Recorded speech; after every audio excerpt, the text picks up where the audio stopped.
This is a Fleet Success Show, dedicated to helping you and your fleet succeed using the experience of fleet professionals and Hall of Fame fleet legends. The show that explores how the pillars of stakeholder satisfaction, intentional culture, resource efficiency, and risk management all combine to lead your fleet to success. We're glad you're here. Now, let's get into the show.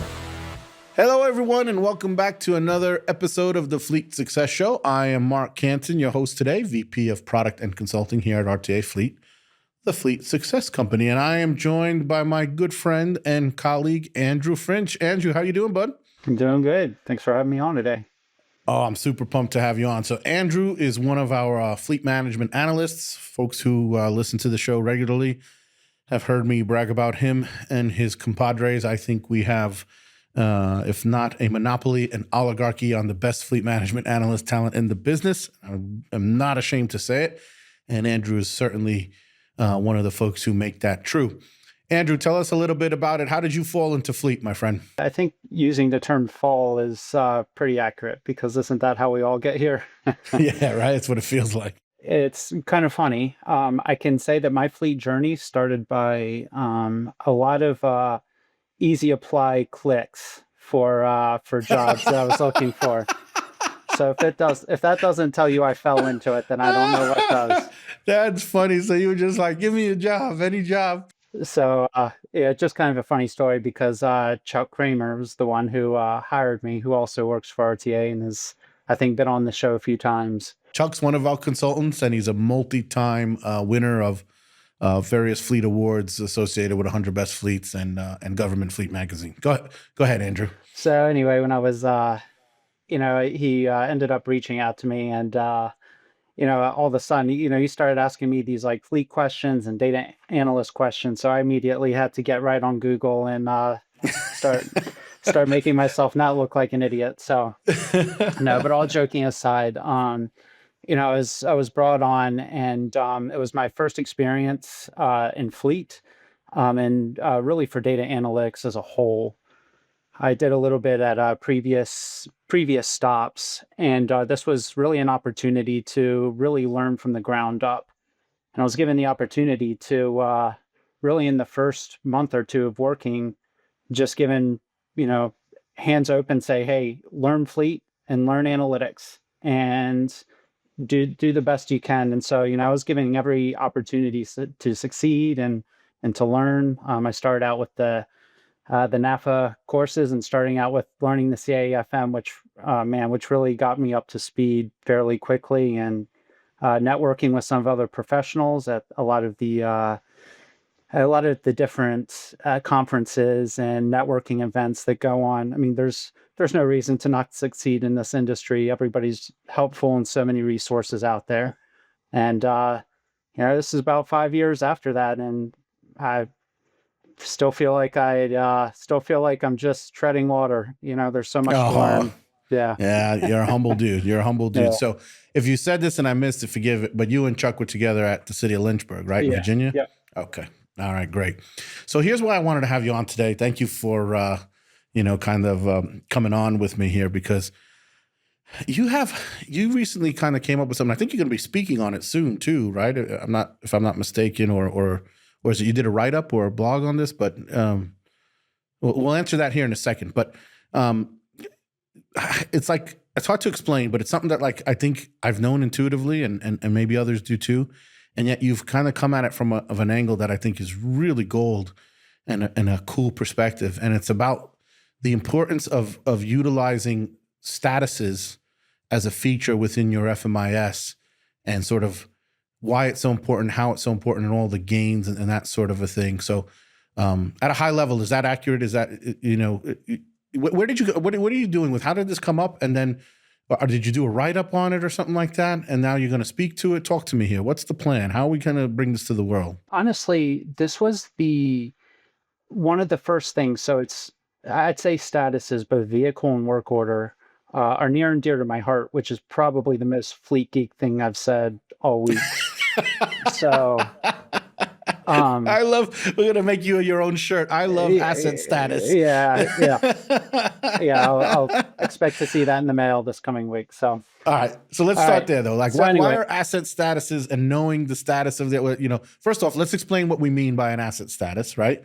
And then explain why that's so important and why, well, go ahead. Why that's so important. And then why, what you think people are kind of maybe not getting right or not leveraging in their software properly.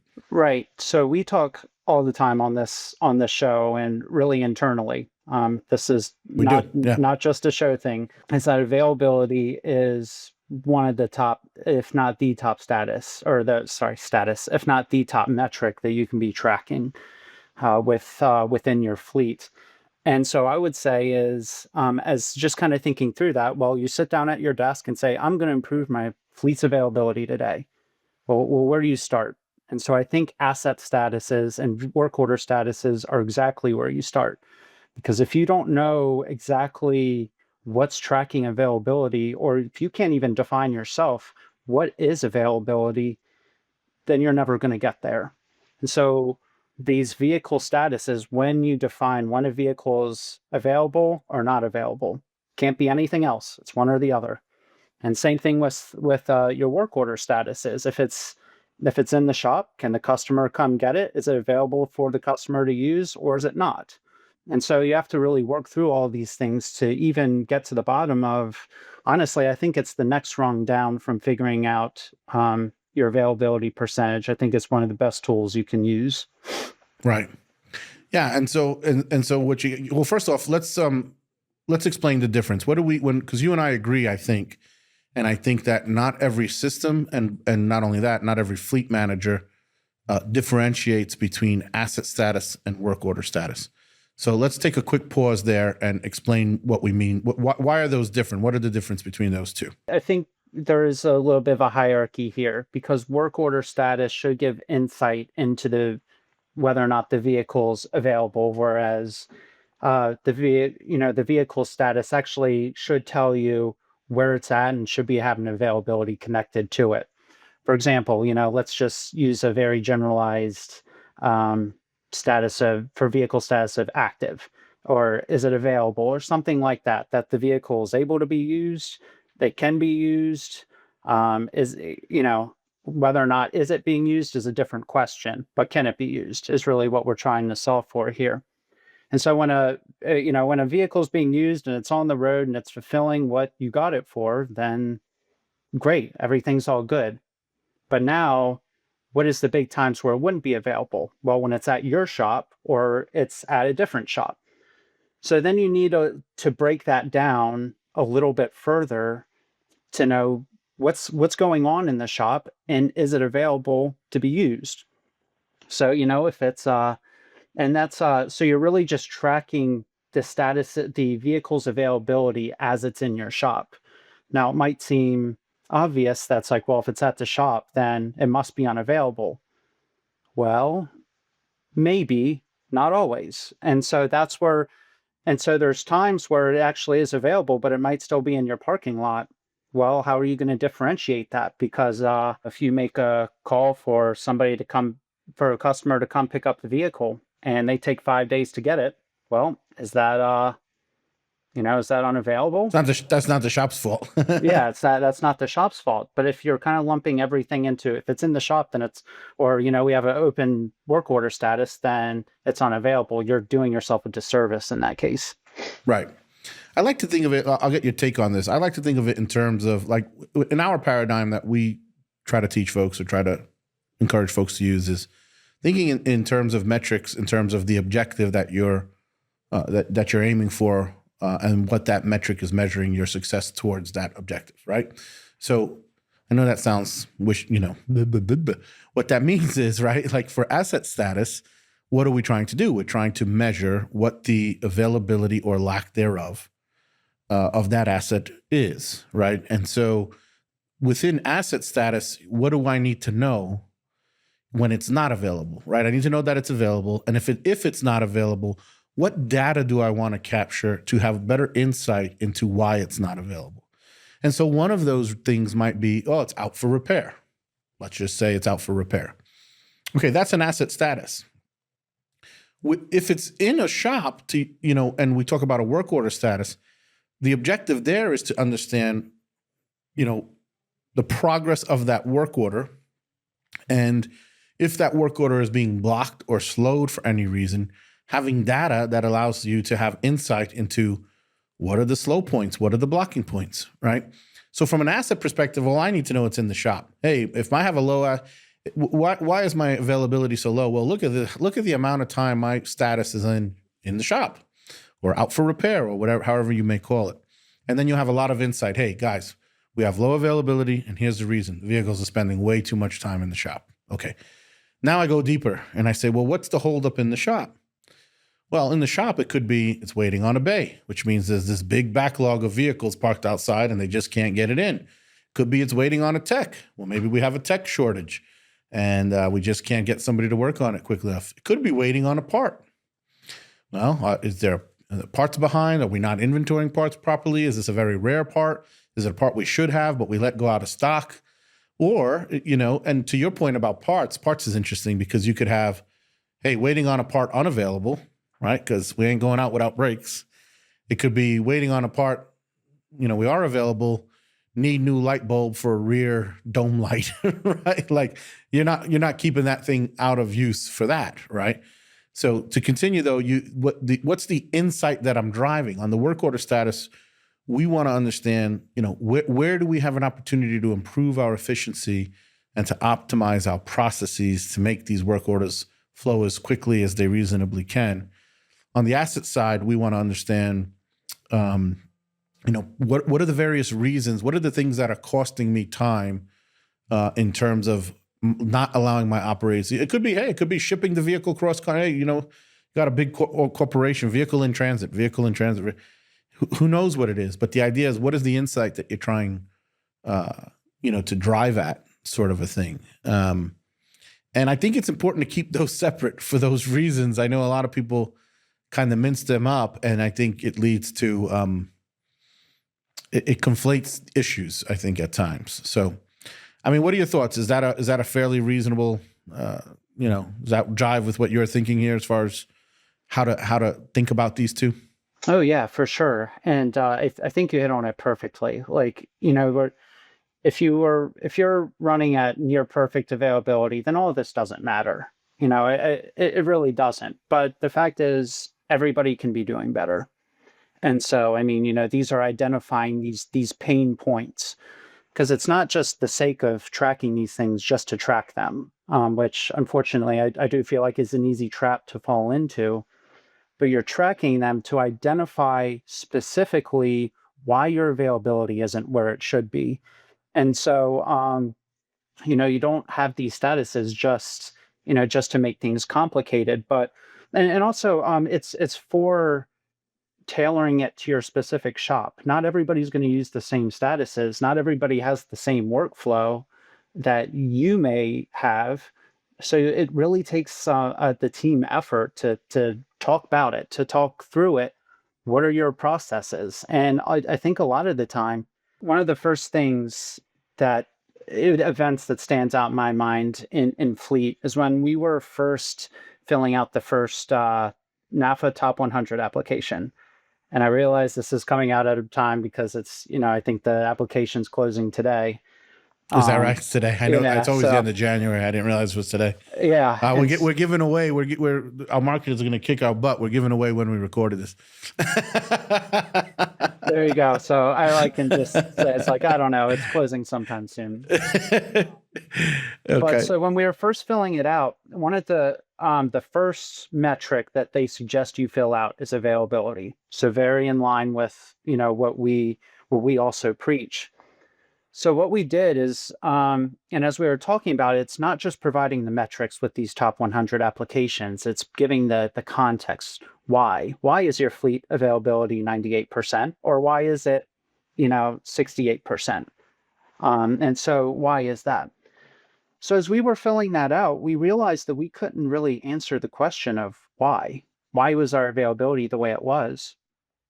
So we dug into it, and I came up with just a standard list. I think we used the VMRS list that they just has for just to influence.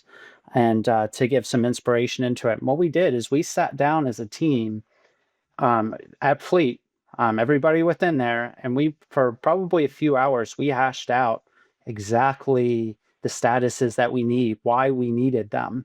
And we ended up cutting out a lot of statuses that we had in our system because they weren't telling us what we needed to know. But what we did end up doing is we ended up getting a whole new list of things that, hey, this is exactly this. If we know when our vehicle is in this status, then we can easily link it to there's some problems that we're having with A, B, and C workflows or personnel or just general issues that we have. And so it was even just that going through the process of filling out the application for the top 100 was a great team effort and a real actually good team building exercise because we got everybody's input to feed into it. So not only did we fix our statuses at that point and we had a base of how to track this, but we were moving together as a team and as a one unit to actually know, hey, how are we doing with availability? And we knew exactly where we were going and how we wanted to get there. So it was just a great experience all around to talk through it. And, all jokes aside, I say it's near and dear to my heart because there's actually some really good, really good memories in my head associated with that and improving as a fleet because we did the work in figuring out those statuses. So that's why I think there's so much importance there. Because no one goes to school for fleet management, chances are you were never formally trained on how to successfully lead a fleet. That's where the Fleet Success Playbook comes in. The Fleet Success Playbook is your guide to building a safe, reliable, and efficient fleet that provides exceptional service. Learn all about the 4 pillars of fleet success: stakeholder satisfaction, intentional culture, resource efficiency, and risk management. Get nearly 100 years of combined advice on common challenges, practical solutions, actionable tips, and real examples from fleet industry experts who have been there and done that. Visit www.fleetsuccessplaybook.com to request your free copy today. Yeah, so let's dig into that a little bit because I think there's some lessons to be learned there. So one is, again, and this mirrors sort of, having a data management plan. So the number one is, well, what's important to you? What do you need to know? And that will often dictate, what statuses you need to have and what you need to be tracking. You don't need things in there. If they don't really matter, you don't need that differentiation per se, right? Like, what do you actually need to know? So getting clarity around that, especially as a team, like you described, is super important because then we all know what we're working towards, right? And again, you see a lot of this too with our customers, like in the background when you're helping them with their reporting or you're doing analytics or they need, it's like sometimes they come to you, I need a report that tells me this. And you look at them and, for being honest, it's like, well, I'm happy to give you that, but you're not configured. You didn't set your statuses up the right way. So it's not going to tell you what you need it to know. So it's important to understand that. Everyone wants data, and I agree with that. But if you're not managing the input of the data properly, you're not going to get anything good out of it. People know that. They talk about garbage in, garbage out all the time, but I don't know how well it's actually understood how important your configuration is to ensuring that you're getting the data you want. So step one is get really clear on what are our processes and what are the things where we need to know or we want to learn about ourselves. And that will often be a really good indicator as to what statuses you need to create in your system and when to apply them. So that's one tip I heard you say. I'm going to put words in your mouth here, maybe, but I think you'll agree is another thing that I think we see a lot is like overlapping statuses, right? Where you have two different things that, two different statuses that could mean something the same or similar, or they cross over, right? You could be in either status at the same time. That really hurts your situation. That's one of the reasons we separated a lot of systems. They just have status. And we separated asset status from work order status quite intentionally for that reason, to create that, that differentiation. Is that something you're seeing a lot too, where people will there'll be like confusion about which status to use? Yeah, absolutely. Yeah. Yeah. Sorry. Yeah. No, please. No, if you have an example or jump in here, I think that's where it gets a little bit tricky because, there's that thought if if there's the opportunity for bad data to be put in, it's going to happen. And I think, as you said, having those overlapping statuses is really going to hurt you, because, that means if you have overlapping statuses, that means even from the top level, you're not providing clarity. There's not an expectation of what something is supposed to accomplish. And even just going back to the work that we put in as a team to decide what these statuses are going to be, we walk through that. Are any of these redundant? And so actually we did kind of come to that, as we were saying, the part status was a good one.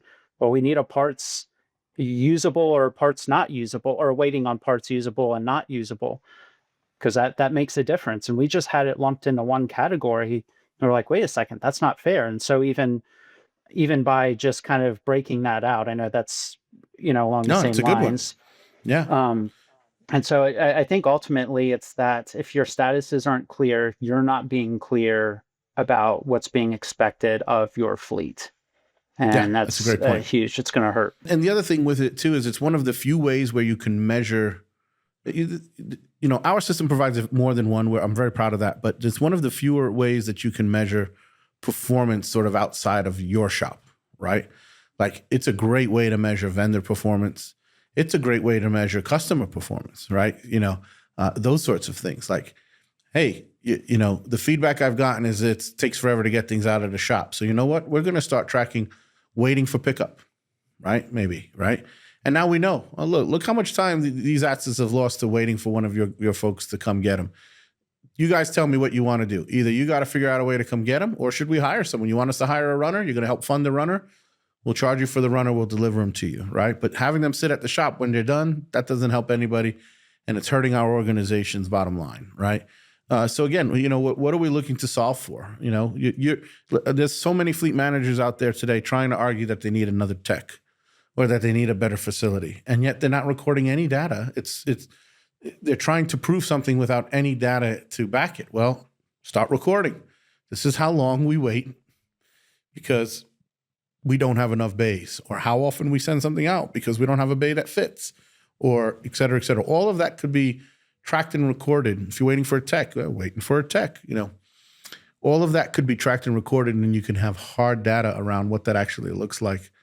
And it really helps you solve a lot of problems. It really helps you get more efficient, helps you tell your story with data, and give context to that information. Otherwise, you're just complaining. You're not really making a coherent argument for leadership who speak in terms of numbers, right? Which we've talked about before, right? For being honest. So that's really neat. So when's the right time to get so some takeaways here are: one, get it right, know what you're looking for. If you're having problem areas, that might indicate that, hey, maybe we need to change statuses and record better. What are some of the things you think you've learned or that you might recommend to our listeners? Tips, trips, when should you review these? That sort of a thing. What do you got? What mistakes maybe that you see people make often? Give us some of the insights you've gained by working with this stuff so closely over the last few years. Yeah. So I think the first big one is, and this really is applicable to anything, so this is kind of cheating in a way, is you really need your fleet team to buy in. And it comes back to that clarity. People who are your service writer, your fleet manager, whoever is working with this should know why we do what we do. Your technicians should know why we do what they do. And I'll tell you what, when there was a huge part of when we started bringing in our technicians to know why we were doing stuff in the system. And there's this stigma, right? That technicians are, when you start talking about time and tracking things, they think you're talking about them and that they're not doing a good job. Well, when we started actually bringing them in and explaining, hey, this is why we're doing this, you want extra help, you want a bigger facility, you want more tools, you want all of these things, this is where it starts. And so when we started showing them these numbers and saying that, hey, we're not trying to police you, we're not trying to be big brother here, we're trying to help you. help me, help you, Right. from the Jerry Maguire. That's a great call. Yeah. No, it's And true. so once we brought that in, all of a sudden we had our technicians that were thinking like fleet managers. And so we actually would have technicians coming like, hey, I have an idea of how this can, how we can move this along better. And that's only because we let them in. They were a part of it. We gave them ownership to the process.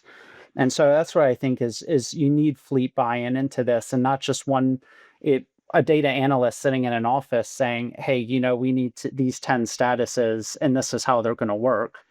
I mean, certainly that might be the start of the conversation, but it can't be the end. You just became every technician in the English-speaking world's favorite fleet management analyst. I'll fight for him. I'll fight for you guys. I've seen it.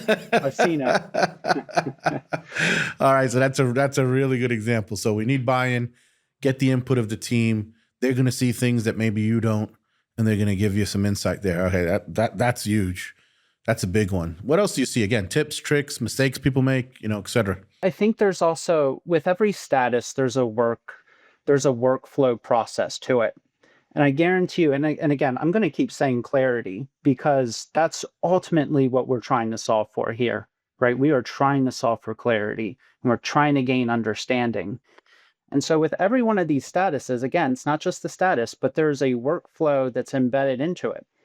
For example, we had in the beginning when we first started, is that whenever we put an asset in the system, it just went into active. So it started tracking availability right away. And I bet you can see what the problem with that is. Yeah, right away. Everyone listening is like, wait a minute. Yeah. Also, I mean, even during the time of COVID, we got in a vehicle and it sat for months on end because you couldn't get upfits. You couldn't get the service. So all of a sudden we had a vehicle that was perfectly able. We had an old vehicle that was just dying to get replaced.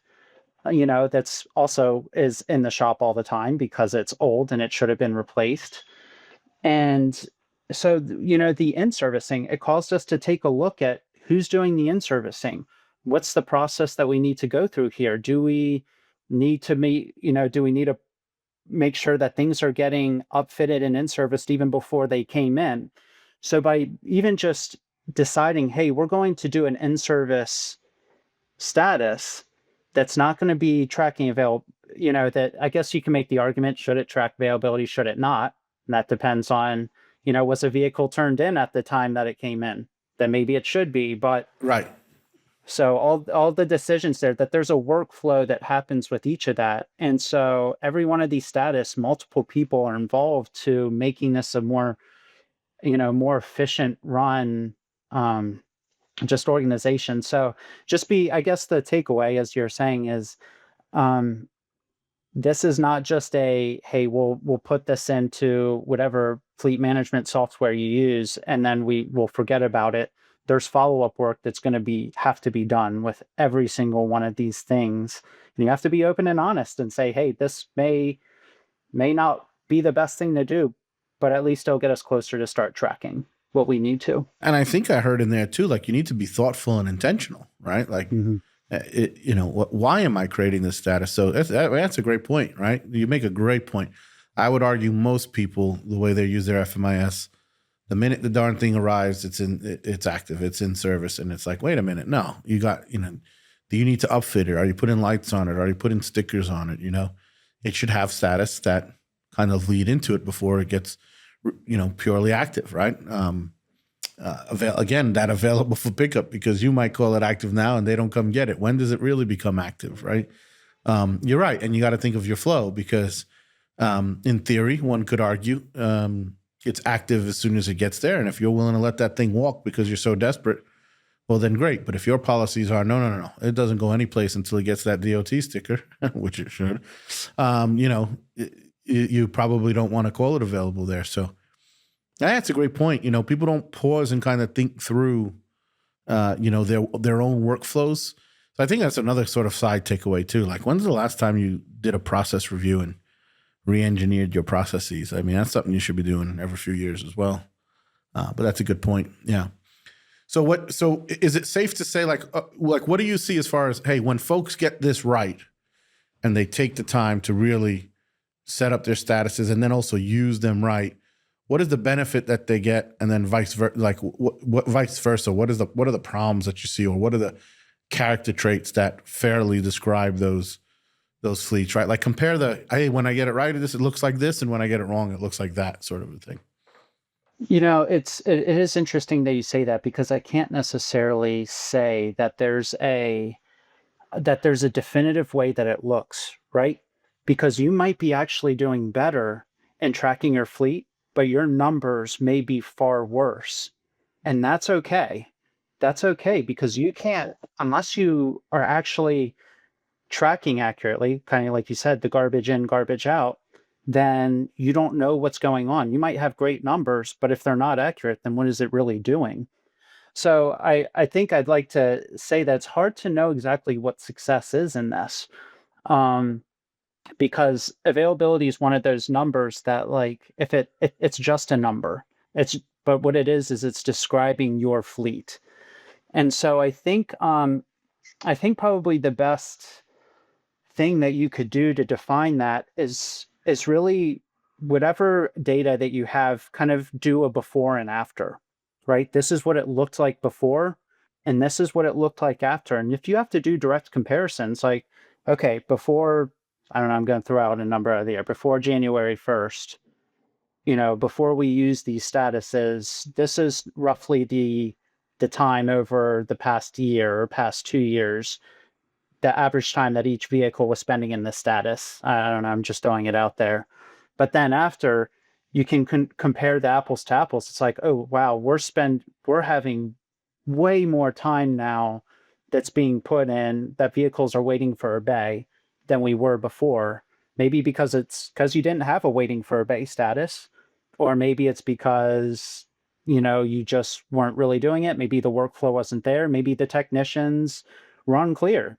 They may have just been putting in waiting for technicians. So all of a sudden they were getting negatively affected when they weren't putting it in there. So again, this is one of those things that it's hard to come away with yes, this is what happens when you're doing it good or when you're doing it bad. But the important thing is to start doing it, and you just have to really just chisel it out from there. And you might have more insight into that, but that's my thought on that topic. I think insight's the key word, right? Like, I think when you're doing it right, Facundo talks a lot about elevator pitches, right? And, whatever you think of his philosophy and approach there, the element about it that I love is knowing your fleet, like really knowing your program inside and out, right?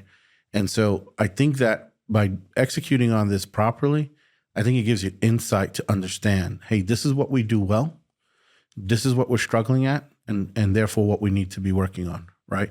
And hopefully you've gone one step deeper and done some root cause and understand, and this is why we're struggling at it, right? So, if your turn times on your vendor sublet, you're going to know that if you're doing this right, and you're going to know, hey, when it's time for contract renewal, we need to get some KPIs into the SLA and into the contract that don't currently exist, right? So you have insight into what you're doing well and what you're doing poorly, and if you've taken that next step, you know exactly what you're going to do to fix it when you get the opportunity to fix it, or if you already have the opportunity, how are you fixing it now? And at any time, you're prepared, right? You can explain that to leadership. You can explain that to the team. In the end, it's about executing and about your action, but it's hard to take action without insight, without information. They say it all the time, knowledge is power. If you don't have this right, you don't really know. You don't have a clue, right? And don't get me wrong. Yes, available or not, starts there. But if the answer is not, you really need to know why not. Otherwise, you can't fix it and get the answer to be yes, available.